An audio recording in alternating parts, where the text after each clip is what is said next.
নমস্কার সবাইকে। আমি ডক্টর নির্ঝর নীল দত্ত। আমার dental clinic the good dentist কলকাতার মানিকতলা অঞ্চলে অবস্থিত। আজকে আমরা কথা বলবো পাইরিয়া নিয়ে।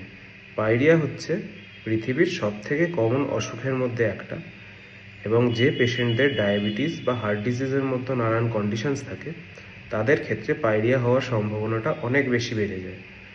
মাড়ি থেকে রক্ত পড়া, দাঁতে বা মাড়িতে ব্যথা হওয়া এবং মাড়ি ফুলে যাওয়া, এইসব হচ্ছে পাইরিয়ার সবথেকে বড় লক্ষণ।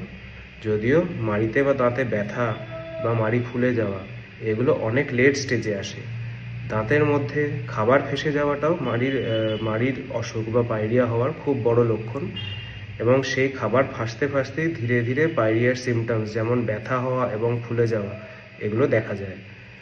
দিনে 2 বার ব্রাশ করা, মাউথওয়াশ ইউজ করা বা দাঁতের মধ্যে ফ্লস করা, এগুলো যেমন খুব ভালো ওরাল হাইজিন মেজার্স, কিন্তু এছাড়াও অ্যাটলিস্ট 2 থেকে 3 বার বছরে ডেন্টাল চেক আপ করানো এবং ডেন্টিস্টকে দিয়ে প্রফেশনাল ক্লিনিং এবং স্কেলিং করানো এগুলো খুবই দরকার পাইরিয়াকে নিয়ন্ত্রণে রাখার জন্য। আশা করি আমার এই ভিডিওটা আপনাদের সাহায্য করবে। Thank you.